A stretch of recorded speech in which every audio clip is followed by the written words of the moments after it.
Welcome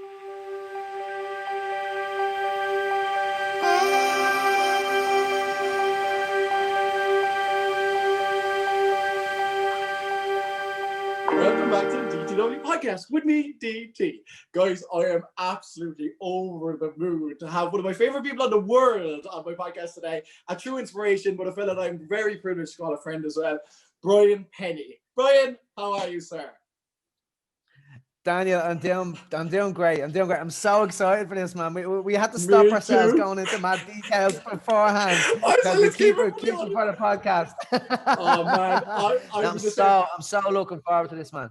All week I was buzzing. I was like, just to catch up with you, but like it's going to be an awesome podcast as well. So obviously, Brian, we know each other quite.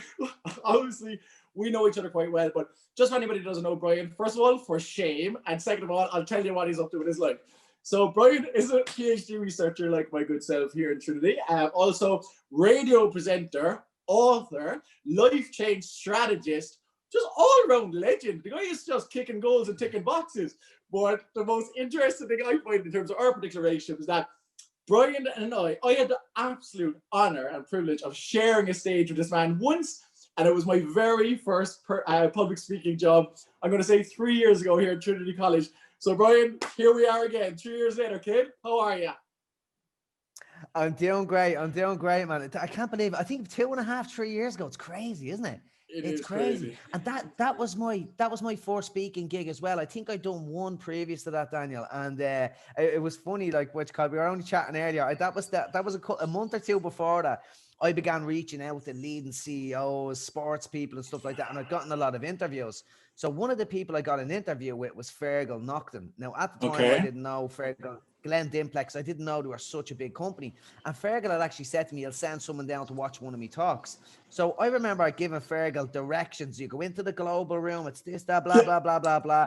And giving him all these directions. And I remember it was only a year later, I was walking past the building and I looked up and it was called Nocton House. They actually built that building, like, you know what I mean? And I had no idea. You gave directions to the whole building. I gave him directions to his own building. So it always makes me smile. But that talk was great. You were brilliant. I remember that there, the big picture of the chicken and the eagle.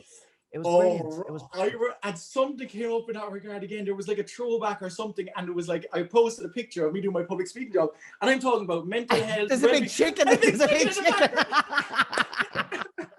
I was like, that was Brian Pennie's slide. And do you remember, Brian, as well? I'm so shit with tech. It was my first ever tech speaking job. I put so much, and the tech didn't work behind me, so your slides were still behind me. I was speaking because you were prepared. Oh, it's good day. Good memories. Great day. And mate, and everything since, every interaction I've ever had with you has all been positive, inspiring. You're just a really fascinating guy with a fascinating story. And I touched on a few of the points there, like in just in like really general as to what you do. So I'm just going to give a recap again. So PhD researcher, radio presenter of news. So I'm really interested to hear about that. But I know you've written a book, published books, do a lot of public speaking, a lot going on. So Brian, what I might ask you to do, just for the audience, in like, if you could bring it down to about 5 minutes, how did your journey begin? What is it that happened in your life to get you to this point of all the stuff that you're doing? Yeah, it's really crazy. I'll keep it quick. It'll be very much summarized. But in a nutshell, my whole journey began the moment I was born. Like my journey of where I came to the moment I was born. Like I was born with a condition known as intestinal malrotation. So I had to have a big, huge operation as a baby. I went under the knife as a baby without a general anesthetic, which is shocking. It was the medical practice at the time before before 1985. So literally that just primed me for a life of anxiety. I was really primed for a life of anxiety. And I've been working with someone recently, and we were talking about some of the traumas in my own life, and she was sort of saying, like, you'd no really choice, but it's not a surprise you ended up in the world of addiction. You didn't really have a chance. So by the time I was 14, I started messing around on drugs, and I was always trying to medicate my anxiety. And by the time I was 17, I was messing around with a lot of drugs. When I was 17, I tried heroin. And I got addicted to heroin, and I spent the next 17, 18 years, like I became fully addicted to heroin at the age of 20. And I spent the next 15 years after that, like chronically addicted to heroin.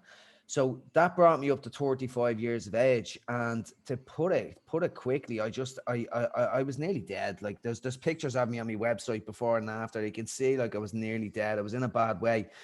And I done a home detox, and I had this experience doing a home detox where I actually had a grand mal convulsive seizure, and I split the center of my tongue. I bit down the center of my tongue, blood everywhere. Hospital visit. Obviously went to the hospital, but it was the suffering through all of that. It was the suffering of the seizures, the detox. I went to another detox facility to come off heroin, and I just had this crazy shift in perspective. Now, I don't know whether it was like the suffering of that night, the suffering of my addiction, but something forced me to look at the world another way. And basically from then I just became intent. Well, what I had this realization when I was in detox, when this energy started coming back into my life, and I had a shift in perspective. And I just had this realization that my anxiety was gone to an extent, and my mind was very, very quiet. So I was like fascinated. Why is my mind quiet? What's the relationship between self-talk, thinking, and emotions? And I just started reading about spirituality, Eastern philosophy, Buddhism, and all, and became intensely curious. And it was like I switched addictions. It was like I Yeah. switched addictions. And now I've been on that journey. The last 7 years, I've been on that journey, psychology, PhD, lecturing, all this kind of stuff. And that's in a It's nutshell. amazing. It's amazing. It's such a fascinating and inspiring story, Brian. And it's just like I suppose all of us are unique, and that's the human condition. We're all unique. But Brian, there's nowhere anywhere close to a Brian Pennie in the world. I am so glad that you're on with me this evening. Right. If I went out tonight looking for another Brian Pennie for like another, I'm like, doesn't exist. So I got you tonight. Right. So look, all of that I'm going to touch on here now because I'm curious about all of that. I actually know very little of it. We spoke together, we've hung out as mates, but we talked like as mates do, bullshit talk. And I've actually been in your, like, as a guest at a few of your talks, and I've seen you speak, but I want to delve a little bit deeper because I'm curious about you. 17-year-old Brian Pennie, first time taking heroin. What was that like for you? Can you remember it? Yes, I can indeed. So in my memoir, in my book, I dedicate a whole chapter to the first time I tried heroin. It's a whole chapter, and the chapter is called Falling in Love. That's the name of the chapter. Wow. And the way I describe it, like I remember 5 skinny teenagers going on a bus over to me mate's gaff. We were scared shitless. We were scared, but we wouldn't talk about it. You know, that way. We didn't know, we didn't know what it was about, but we were very curious and we wanted to try everything once. We were mad into the doors, and Jim Morrison said, "Try everything once." That's what we are gonna do. But I'll never forget my first line and my first few hits of heroin. It was literally, I describe it like a soft, warm blanket just wrapped around my soul. And it was like a voice came into my life. I always remember it was just like a voice came into my life. I was just saying, "Here, keep me close. I'll protect you." It was like heroin spoke to me that night, and I listened. And I listened. Wow. And it was the comparison to me former self, the comparison to the anxious self. So I didn't realize I was so anxious. We hadn't got the language for it back then. I was just always tormented and anxious, restless and agitated. And that just brought me into this sense of beautiful calm. And it was game over for me from that moment. I remember I described it like nirvana on earth. That was my description at the time. Yeah. Wow, man. Wow. Okay. And then I suppose from that experience, I was just so like pleasurable, and the elation that you would experience and that sense of love and warmth, it led to 17 or 18 years of hardship afterwards, right? Yeah, so the funny thing was, like, so a lot of people think my story is about addiction, and obviously it is. I was a heroin addict for so many years, and even the book, it's a book about addiction, but primarily it's a book about self-deception. Like I firmly believe now, like my story, I firmly believe we are the stories we tell ourselves and believe. My story back then was I cannot cope with anxiety. I need drugs to survive. And then it became I need heroin to survive. But I cloaked that in deception at all times. Like I was never a real addict in inverted commas. So I was always too good to be a real addict, whatever that real addict is. And even like I used to think I had a secret. I used to tell people I have a secret. Like I didn't get fully addicted. Like I wasn't on a methadone program for a few years, and I wasn't fully addicted for a few years. And I used to think I had the secret that if you are like me and not like a real addict, you could do heroin once a week and get away with it and have fun with it. And that's grand. I used to be telling everyone, "Oh, you could do heroin, it's grand." Like people thought mad. Yeah. And it was literally like I literally became like, because when we start to believe things that we're not comfortable with, we shift our thinking. It's sort of like a form of cognitive dissonance, and we shift our thinking to make us feel okay with that. So I just became a black belt in self-deception, and I could tell could tell myself a lie. I could cross any boundary and take any action by telling myself a lie and believing it. So I became a master manipulator of myself. I used to think I was a master manipulator and a schemer of other people, but I manipulated myself. That was it. Okay, yeah, I get that, and I feel as though a lot of us are kind of guilty of that in just different areas, you know. Yeah.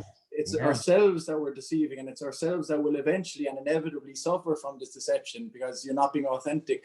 But really, really interesting stuff. So at 17, so you said at 35 years of age, it was kind of the end of that chapter for you. Yeah. And how was that? Like, how did that come about? And so I know I touched on it earlier for me. So I was like, I was living in this story, like call it a false sense of self, the constructed sense of self. I need heroin to survive. I cannot cope with anxiety. And I created this ego, this story that I had to do drugs, that there was no way out.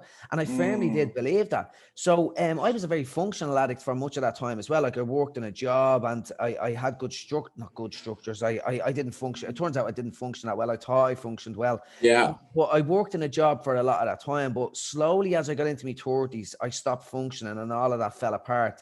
And then in August 2013, I was on death's door. Everything fell away. I lost my job. I lost every important relationship in my life. My family had to stay away from me because I was just causing problems for everyone. And I remember thinking to myself, it's time to sink or swim. It's time to live or die. I needed to make a decision. I says, right, I need to try to get clean. Well done, man. Like, you know, that awareness at that point, you know, fucking hell, well done. I wouldn't, you know what? I wouldn't even call it awareness at that point. It was just, I was cornered. I was like a cornered animal, and I just had to do something. So, but there was this internal drive that says, right, just get into a detox facility and see what happens.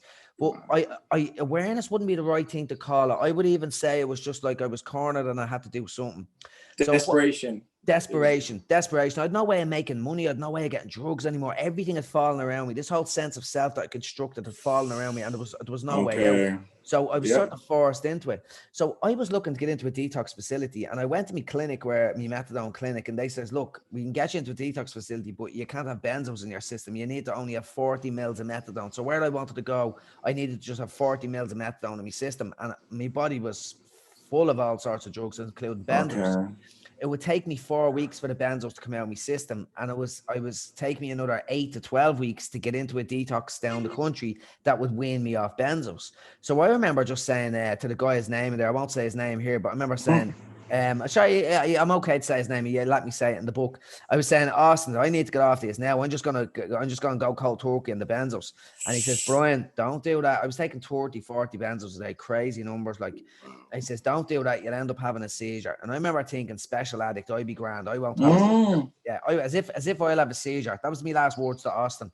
Wow. So, 2 days into me home detox, I describe it as not only the most important night of my life, or not only the most painful night of my life, it was the most important night of my life. Yeah, I can imagine. And I basically, as I touched on earlier, I had that seizure and I bit into my tongue, blood everywhere, rushed the hospital. Me poor brother James thought I was dead, lying on the flight. Oh, man. It was rough. But basically, I got to the hospital, and I remember being in the hospital, and I was emotionally, physically, and mentally broken. And I remember just sort of pulling myself up off the trolley, and my eyes fixated on this fire extinguisher hanging on the wall, right? And I remember looking at it and saying to myself, that's a fire extinguisher, and that's the color red. And I was like locked in this tunnel vision, but I couldn't put the concept together. That's a red fire extinguisher. And I remember looking around the room and looking at other concepts, and it was like my verbal world didn't make sense anymore. And I remember just thinking to myself, oh my God, man, you're bloody brain damaged. You've game over. You're gone. Brain damage. Done and dusted. Language was a bit more colorful, I'd imagine, right? Yeah. And I remember waiting for this anxiety and this panic, that stuff that chased me my entire life to come over me. But I remember just sort of leaning down on the trolley and just saying, I can't do this anymore. I'm done. I give up. I'm done. I can't fight this anymore. You've won. I'm done. Wow. And it was like I surrendered to life. And I believe that was the moment that gave me an opportunity. I put up the white flag, and it gave me an opportunity to look at the world from another direction. And that was really the life-changing moment for me. I believe that gave me that way of looking differently. Yeah. I love that, man. I love that. And it sounds like a rebirth, like, you know, Yeah, and, yeah, it's difficult and all as your first, you know, being born and being, you know, without the anesthetics and everything that would happen when you're first born. That's another very, very difficult, painful, on your knees rebirth. But look what happened since, right? And yeah. that's what we're going to get to know, which I'm really looking forward to discussing, because like this is now, we're peers and we have like very similar interests, doing similar stuff. But like what you're doing, man, like anyway, you know, we're mates, but I see you as inspiration, right? For everything, every side of Appreciate it. that, man. Any way you can define the word inspiration and inspirational, that's you to me. So, PhD, how did you start it? How did you get into the world of academia? How did you get into Trinity for your PhD? Give me that story. Yeah, it was really interesting. I remember, so when I was in detox, I started reading about awareness, self, spirituality, psychology, and it was like a transformed desire, as I like to say. I switched addictions, for want of a better word, and I says, right, I want to do a degree in psychology. I was just obsessed about learning more about the human mind. I was actually, I was fascinated by why I suffered, why I didn't suffer anymore, and how I could share that with other people. I wanted to give what I had to other people, because Brilliant. I just felt amazing, and I wanted the people to know, but for how well I felt, how I could give it to them, and I had to understand this. So that's where the drive was coming from. And it's where my purpose is now. Like my purpose in life is Brilliant, to man. show people that change is possible. So for me, really, I wanted to go to college, and the only college available at that time, I came out with detox just after Christmas. Our treatment dog. So I had my home detox, another treatment center, and then another treatment center. And I finally got out after Christmas. And basically, Maynooth University was the only place available still for a mature student to apply. Okay. So I got in there, done a degree in psychology over the next 3 years. And then Rob Whelan, my professor now for my PhD, was doing a talk. And I went up to Rob and I says, Rob, I'd love to work with you guys. You're doing work in addiction. I was in addiction for years. You'd be well to have me. Like I'm very bold about asking for these things. You need me. You need me, man. So I went in and I done a bit of work over the summer with Rob. And I was like, because I was so addicted to learning, I done really, really well in college in Maynooth. So I did know, in fairness, I done really well. I got top of my class. I got best dissertation. So I won a lot of awards. And then, yeah, I done well. I have to say. And then Rob said to me, why don't you apply for an IRC scholarship? So I put like a crazy amount of effort into the IRC scholarship, and I got one for my master's and for my PhD worth $100,000, which is pretty cool. Like, so I learned the art of creating what's the word I'm looking for? How to apply for these scholarships and proposals, different proposals, and that sort of got me into Trinity College and paid for me to do my research, which was fantastic. And then after your psychology, after doing your psychology in Maynooth and you know winning your awards, the PhD from there. So is it neuroscience, right? That's kind of the major area, but in regard of the addiction as well, right? Well, I'm based in the Institute of Neuroscience, Trinity College Institute of Neuroscience, but my PhD is sort of in addiction and mindfulness. That's what I'm really exploring. So I teach, so I teach the neuroscience of addiction in Trinity, and I teach the neuroscience of mindfulness over in UCD. But my PhD is primarily exploring mindfulness-based interventions for people in early recovery. Now, in saying that, that primary study was ruined because of COVID-19. So we haven't got the right sample size. So I'm doing it. Yeah, out here, you have to roll with the punches. It's a small fish in the rounds of COVID-19. Yeah. So I'm doing another study that's going to make up for that. And it's a big, huge online study. And it's really interesting. This is something I'm fascinated by. So when I got clean from addiction, I wanted more. Anything that made me feel good, I wanted more. I didn't play golf. I played golf 10 times a week. I didn't eat loads of veg because that made me feel healthy and good. I ate like bundles and plates and plates of vegetables. It was ridiculous. I didn't exercise. I exercised in the extreme. So it was this kind of wanting more. And then when I was going to meetings and talking to other people in addiction, I remember hearing someone saying, if it makes me feel good, I want more. So I was fascinated by this idea of addiction, wanting more, craving, impulsivity, all of these kinds of variables. And I published a paper from the undergrad on that. It was like the variable behavior underpinning wanting more. So the study I'm doing now, I'm looking into addictive behaviors, alcohol misuse, impulsivity, wanting more, craving. And we're getting the pilot data that I've got over the last few days has been incredible. And there's loads of links and correlations. So we're going to be looking at it's called a structural equation model. And it's like modeling effects of how these variables operate together. So I'm fascinated by this new research. It's online study to see how this works. So we're still looking at, and we're looking at facets of mindfulness as well. That's a big piece of it as well, to see how that interacts with these pieces as well. Interesting, man. And I didn't know that your PhD was that related to mindfulness. So like that's something that I'm really interested in, you know, and that's, I have a kind of foundation qualification in it that I bring in with my business. So what would be kind of like your takeaways, or like what's for you the value that mindfulness provides for you or potentially for others? Or like where do you see the value of mindfulness? Right. So for me, the value of mindfulness, it's captured. For me, the fruits of mindfulness is captured in a line by Viktor Frankl. So for anyone listening, Viktor Frankl wrote the book Man's Search for Meaning. He was an Auschwitz survivor and just an incredible human being. And basically, there's a line in his book: between stimulus and response, there is a space. In that space is our chance to choose our response, their lives, our growth, and our freedom. For me, mindfulness increases the space between stimulus and response, and it gives you an opportunity to be in the present moment and to catch them emotional hijackings, them problematic thoughts in flight, so you can act on them in a different way. That is the goal for me. Like we chatted about it earlier, Daniel. Like, so my book came out on the 29th of March. I was supposed to be on the Late Late Show. It got cancelled. Bookshops closed. And I remember, but through practicing mindfulness and other techniques, there was a space between the stimulus and my response. And I remember smiling at my ability to catch that rather than getting freaked out about the book launch. And I thought that was an amazing thing. And that's what mindfulness does for me. It centers me in the present moment. And it gives me an ability to be more, to act in the world in a more rational manner. That is the real tangible benefit that it gives me. Brilliant. And how wonderful was it that you were able to catch that moment where you got the bad news, you still get 2020 gone to shit, like being on the Late Late Show, obviously a massive deal, and your reaction and your awareness around it going, whoa, that is growth. You know, if that had happened to you at a different age a few years ago, or, you know, like that's, and if you were able to smile after it and laugh at it, and you know that you have more control over your reactions and your responses now. You're choosing how to respond and react to things. And mate, fucking hell, growth. And you're only getting started as well. There's lots of stuff going on, but like, I can't see how far you can grow, Brian. Like, honestly, that is, and how, so the book, tell me about the book. So I know about the book, tell the audience. So the title, the premise of it, the kind of a summary almost, and where can people get it?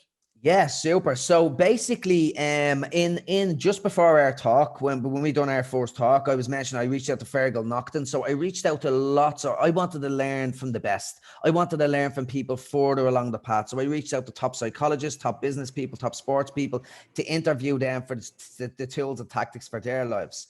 One of the people I reached out to was John Boyle, of Boyle Sports. Like, he's a multi-billionaire.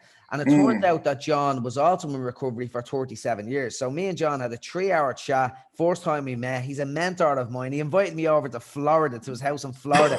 I'd have been over there only for COVID-19. So we're good pals now. But at the end of the first time we met, John turned around to me and he says, Brian, you know why you're sitting here?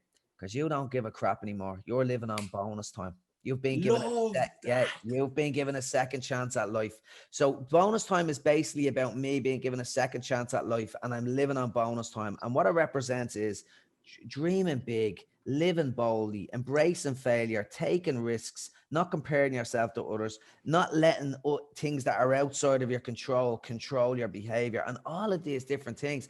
And it's just it's looking at the world in a positive light. Like my old story was, I cannot cope with anxiety. I need heroin to survive. My story today is very, very different. It's adversity doesn't stop me. It fuels my ability to thrive. That's the new story, and that's the bonus time story.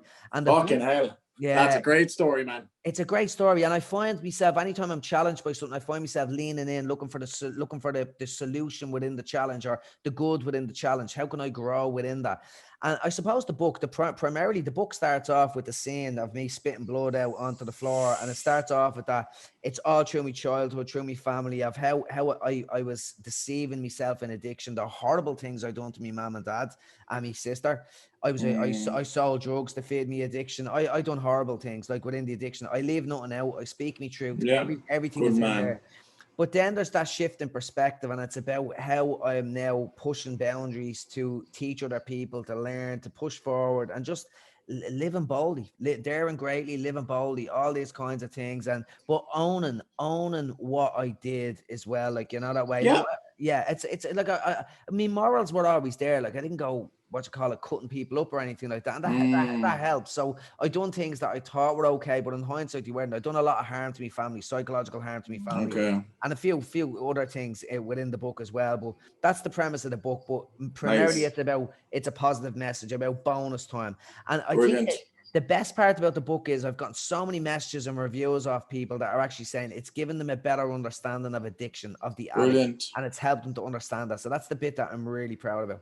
Brilliant, guys. And look, anybody listening to this podcast, look, if you're interested in anything that we discussed today, go out and buy the book. Honestly, it's inspirational story, inspirational guy. And you know what Brian Pennie's trying to do in the world, like, I think we can all see the value of it. So if we can help the guy out, I feel as though we should. Brian, I feel that's a plug that I needed to give you there. We're not finished by any means. Cheers, appreciate that. And if anyone's looking for it, the best place to go would be my website. So it's www.brianpennie.com. So everything's on there. Go into the book section and you can get it from Amazon, Easton's, obviously buy Irish if you can, but audio, Kindle, they're all in there. Brilliant. Look, and I'm looking forward, like, I'm going to sound like an awful hypocrite here, but I haven't bought it myself yet, but I wanted you to come on first. We'll have a chat about it so you can set it up properly in my mind. Kill. That's fantastic, Brian. And look, it's really, really inspirational stuff. Again, it's the word I'm going to use most in this podcast, because how else would you define Brian Pennie? Like, and the change is possible, right? So obviously you've shown through your story and through the dialogue even this evening that change is possible. But I know now that all the talks that you do, and it's kind of like your tagline, and it's kind of like, I have it synonymous with you as a person. So maybe give us an idea as to why that you chose that as your, you know. Yeah, the reason why I chose that was sort of came upon me. So basically, I when I done my first lecture in UCD in 2018, I think it was 2017, and Niall Breslin, aka known as Brezzy, was in the class. He was a student in the class, and Brezzy says to me, "Oh, you should write a blog for Lust for Life." So I wrote a blog for Lust for Life, and the name of that was "Change is Possible." And it got a nice bit of traction. And me and Brezzy were going to be writing a book together. We were doing a book together. It was nearly done and dusted, but other things got in the way, whatever happened there. But basically that became a bit of me tagline, change is possible. And then when I reached out to these little CEOs and people like that, one of them in particular, Brian McKiernan from Davy Group, the CEO of Davy Group, who's had a huge impact on my life. I'm working with Davy Group now, doing consultancy work. He's been phenomenal. But he introduced me to a guy called Mick Slane, who's an amazing mentor of mine. And Mick Slane introduced me to Bernard Bourne, who was the CEO of AIB at the time. So Bernard brought me in for the talk in AIB, and it was a huge talk, over 100 of all the top executives. And Bernard says, we'll call it Change is Possible. No one's going to know what the talk is about. They'll just know change is possible, and created this kind of this feeling with it. And Bernard never asked people to come to talk. So when people would come to this talk, then what is this about? So I'm up on stage, nervous as anything. I can imagine. Yeah, it was. And the record, they got in a video crew recording it for the 10,000 employees of AIB. Did you have the chicken in the background again? Did you have the chicken in the background? I think I did. Yeah, I think I did. But whatever I done, I was able to calm my nerves, and I nailed that talk so good. And literally all of the leading all the marketing team, the HR, all the different departments brought me in for separate talks for their staff. So Bernard literally launched my corporate speaking career from that very moment, and I've been speaking talks ever since. So that's really where the Change is Possible line developed. And it was always going to come from that as well. I suppose I have pictures of myself before and after addiction, and you can see change is possible.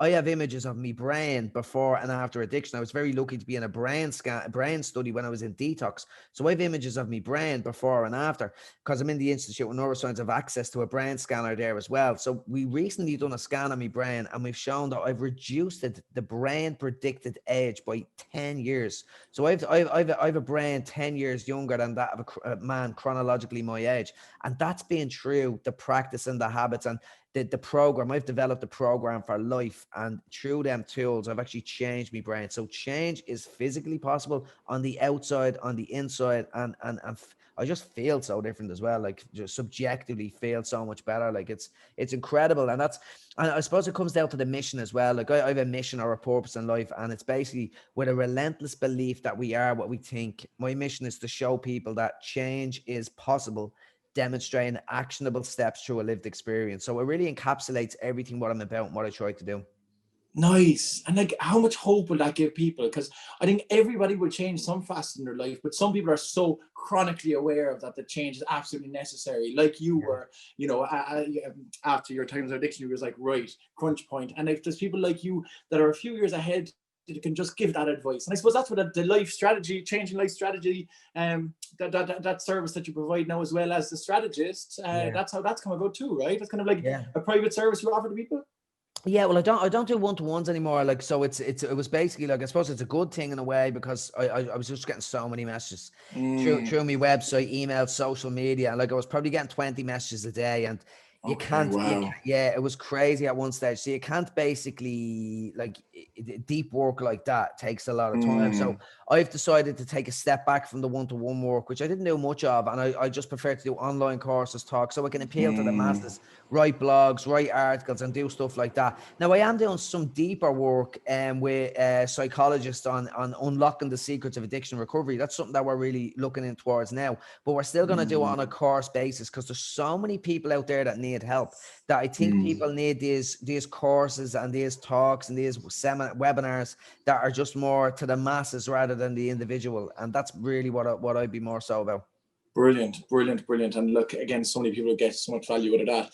And Brian as well. So I love the change is possible tagline. I know it's so empowering. And I know you made reference there to, at a few occasions, of Brian before addiction, Brian after addiction. And I suppose one of the biggest questions that I wanted to ask you is that if you could speak with that Brian, the Brian before addiction, and I know, like, I like to think just through my own story that I wouldn't change a facet of my life, because everything has brought me to this moment, and everything now, I wouldn't change any of my life now. So I have no regrets, and it's a waste of motion anyway. But if you were to speak with maybe somebody else that would be 17 years of age, that might be in a similar environment to you, what advice would you give to that individual right now? Yeah. The funny thing is here, right, the sad thing here is that it's very, very difficult to change anyone. And that's nearly the first thing you have to realize. So when I was in addiction, there was no talking to me. I was bulletproof within that shield. There was just no talking to me. You wouldn't have gotten through to me. You might have gotten through, maybe not to the 17-year-old me. You might have gotten through to the younger me, maybe 7, 8, 9, 10, 11, 12-year-old me.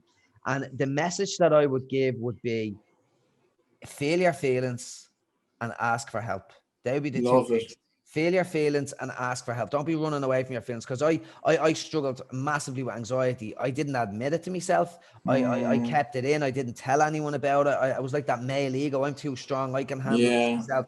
And I was like embarrassed. I'd say I was embarrassed as well to say, oh, there's something actually wrong with me. So I think that was, and a lack of knowledge around that as well. But I would say, feel your feelings and ask for help. They will be the two key things. But once people get a bit older, and I think the core message here is, like, there's a great line in a book by Stephen Covey called 7 Habits of Highly Effective People. And he describes the word responsible in terms of response able. Are you able to respond for someone else? And we're not. I can't respond for my brother. My brother was in addiction for years, and I couldn't respond for him. So I'm not responsible for him.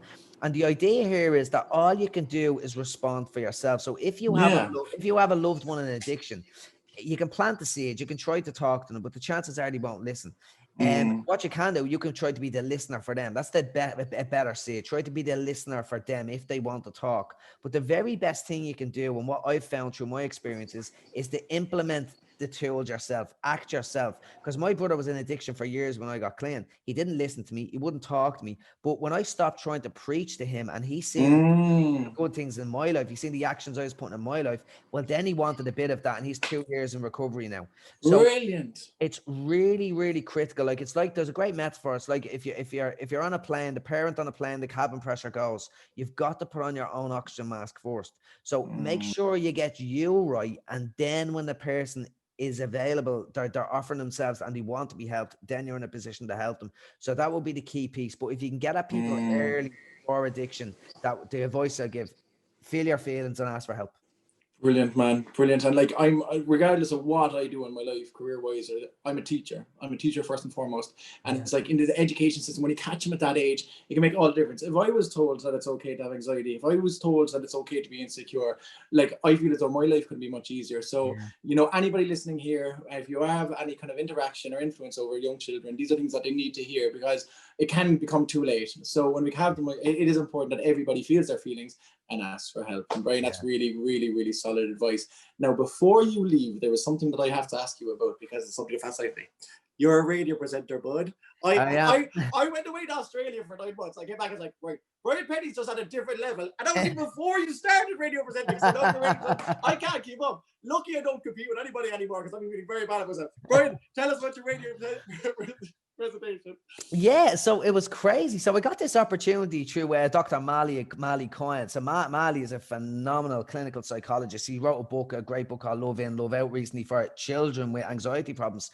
She's phenomenal. And Mali presented a show called Mental Health. It was a mental health show on Dublin City FM.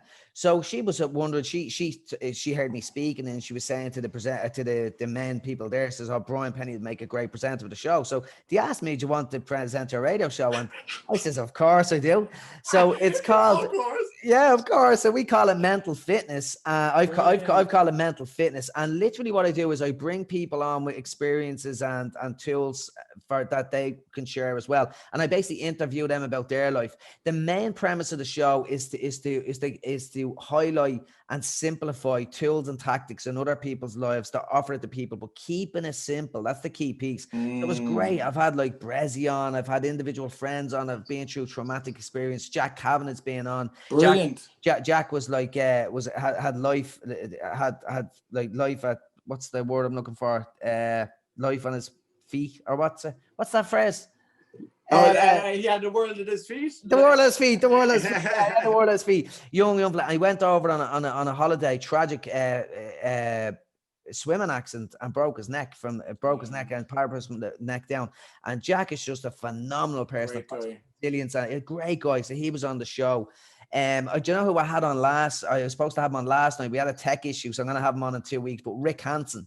So Dr. Rick Hansen sold 1 million books worldwide. I read his book. Yeah, I read his book called Buddha's Brain while I was in detox, and it framed much of my learnings. So I was chatting to him.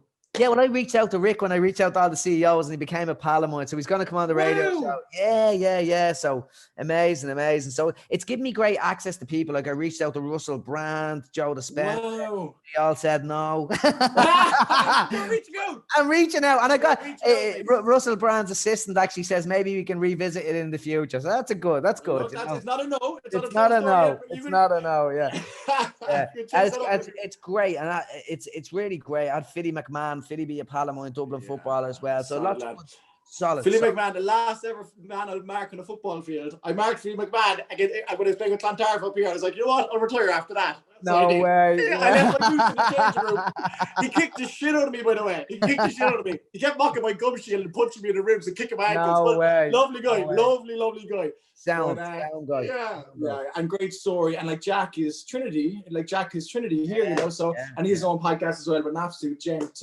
But look, so many amazing people doing such great work. And Brian, like, you know, and I won't say it again because your head won't fit out the window, but or the door, whichever way you do, you come in and out of rooms these days, Brian. But look, you're top of the list in my eyes, you know, because everything that you're doing, everything you've come through has made you the person you are. But like, badass now, like kicking us, reaching out to these lads, like, come on, Brian, fair play to you, boy, fair play to you. Someday I'll get to that level. I get a kick out of it. I don't know what it is. I get a buzz out of reaching out. But do you know what it is? Amy Huberman, the actress that many people know, she was one that I reached out to as well, and we had a fantastic 2-hour conversation, right? Really? And do you know what? Yeah, do you know what Amy said to me? I'll never forget it. If you don't ask, the answer is always no. Yeah, I'd agree with that. Well, look, and on that note, guys, I think we will leave it at that point because I can't take any more of your time, but you are an absolute gent, and thank you so much for coming on. I really appreciate that, Brian. And how can people find you? If the people want to reach out, I know we mentioned the book and, you know, the radio, but if people want to directly make contact with you now, or your agent or whoever it is you're dealing with these days, how can they get in contact? The best way, everything really comes through the website. So it's www.brianpennie.com, Pennie. So the book stuff is there, videos, me online course. I'm developing lots of online course at the moment as well. And my blog is in there. Everything is in there. If anyone wants to reach me for speaking engagements as well, the website is the place to go. But can I just say as well, Daniel, I had a long day and I was feeling tired, but I am buzzing now after this conversation. It's been great. It's been great to reconnect, man. It's been great, mate. Honestly, and I hope it's not as long now. I know COVID and everything is difficult, but mate, I've enjoyed every second of every chat that we've ever had, including this evening. And if I was a betting man, which I'm not, I'll enjoy every second of every other conversation we have too. You're a very, very great guy. And guys, you know, it's for Brian, but it's for the rest of you as well. It's nothing but love. Brian, you're a gent. Thank you so much. My pleasure, Daniel. My pleasure. All the very much.